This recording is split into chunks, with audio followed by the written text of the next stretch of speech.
This is the zombie drama that I didn't finish watching during college, and the guys who have seen it should be in line with life. The main character Rick is the most charming man, step by step, from a righteous police officer morphing into a post-apocalyptic god of killing.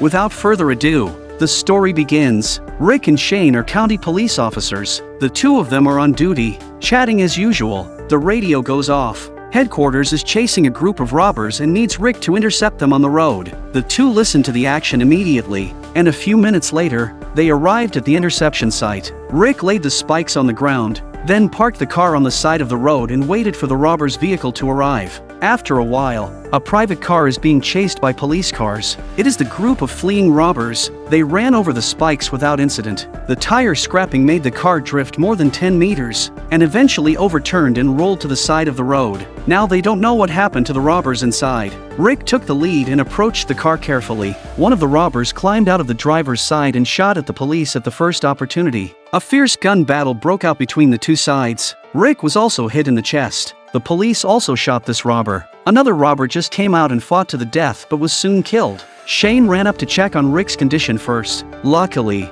he got up and said he was fine. The bulletproof vest he wore this morning saved his life. They didn't notice that someone else was in the car, just as Rick was telling Shane not to tell his wife about the incident.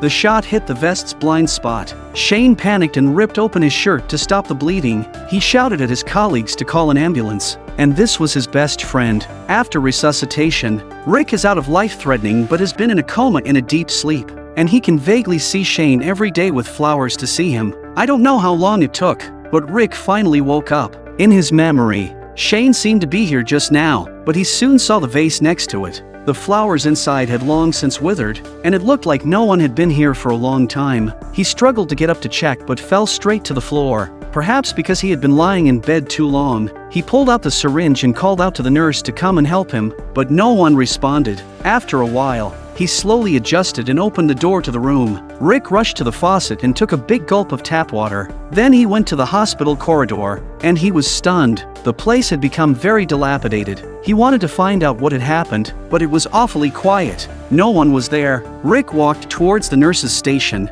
and the first thing he tried to do was dial the phone but had lost the signal. When he came to another aisle, he looked in disbelief at the aisle inside, and there was a corpse lying on the floor that had been chewed up by something. Rick hurriedly turned around to the other side to check. The situation here was even worse. There were bullet holes and blood all over the walls, and even traces of explosions. Rick thought it was just a prank, but the door moved. Some hissing sounds came from inside, and palms were sticking out from inside. Look at his nails are not normal people should have. Rick was devastated. Who could tell him what was going on here? The elevator had lost power, so he had to take the stairs to get out of this creepy place. The stairwell was filled with the smell of dust. Luckily, he had just taken a box of matches from the nurse's station, and after a few minutes, he finally opened the door to the first floor. The bright light made him uncomfortable, but he slowly walked out. Looking at the open space, there were white bags piled up, but all of them were corpses, and there densely were hundreds of them. Rick did not want to stay. They only wanted to leave this ghost place. Due to the weakness of his body,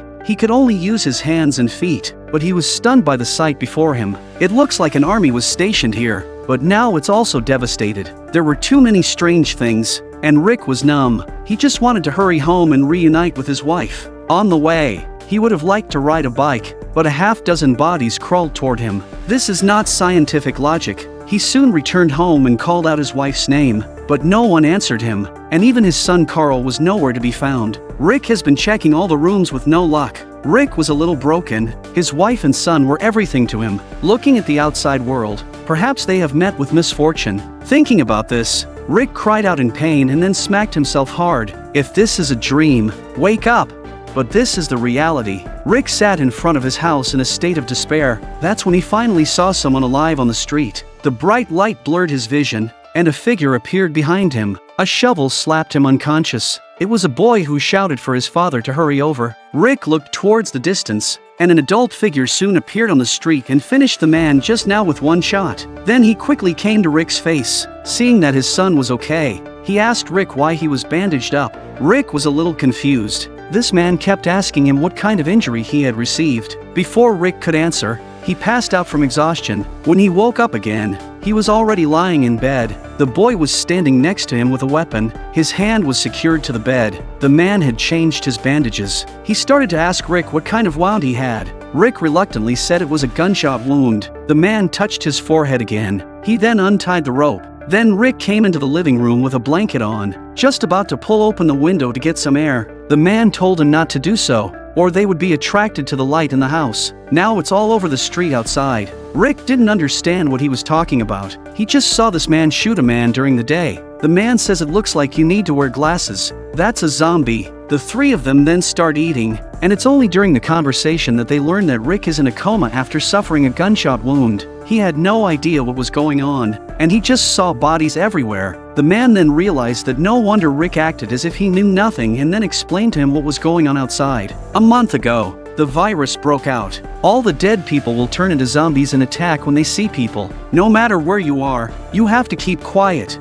One of the most important things is not to be bitten. The man saw Rick in bandages during the day. That's why they were so nervous. After being bitten, they would get a fever and become one of the zombies. In the second half of the night, the three started to rest in the living room. They got to know each other. The man's name was Morgan. The friends are all too familiar with him. And this is Morgan's earliest appearance. His son is also still with him. He heard that Rick was a police officer and immediately stood in awe. At this time, there was a car alarm outside. Morgan explained that it was probably a zombie accidentally hitting the car, which had happened before. Then they turned off the lights and went to the window to check. Rick was also curious to look outside. Morgan said the zombies were real. At the moment, there are dozens of zombies roaming around outside. The little boy looked outside and saw a familiar figure, and he got a little excited.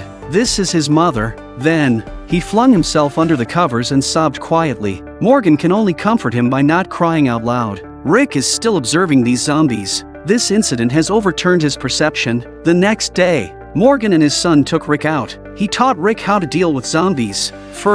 The first point is not to treat them as human beings. The second point must be to attack the head. The third point is to use cold weapons as much as possible to avoid attracting more zombies. They just walked out, and the zombies at the door approached them. Rick used a baseball bat towards his head. A series of 7 or 8 smashes, which solved the zombie. This is also Rick's first kill since the end of the world. Then Rick came home again. After a calm analysis, he thought his wife and son should still be alive. At least they were fine when they left here because the drawers in the house were empty. Even the photos and such things were gone, which rekindled his fighting spirit. And he vowed to find them. Morgan then said they were probably headed to Atlanta because the radio had said there was a shelter there. So maybe they were on their way there, with a target in mind. Rick stopped dawdling, grabbed a set of keys, and took Morgan to the police station where he worked. There was a backup electrical system so that they could take a nice shower there. This is also an enjoyment in the post-apocalyptic world. Rick also changed back into a police uniform. They went to the armory and took away all the weapons they could use. Half an hour later, they walked out of the police station. Rick tried to get Morgan to come with him to Atlanta, but he refused. He didn't want to leave town, maybe because of his wife. He also wanted his son to learn how to shoot before he thought about going anywhere else. Rick also stopped trying to persuade him. Everyone has their reasons. Rick then gave him a walkie-talkie. Keep in touch if they go to Atlanta in the future. Thus, the 2 generations of chiefs are separated here. If you like this series, please remember to subscribe to my channel. I will keep updating with the movie.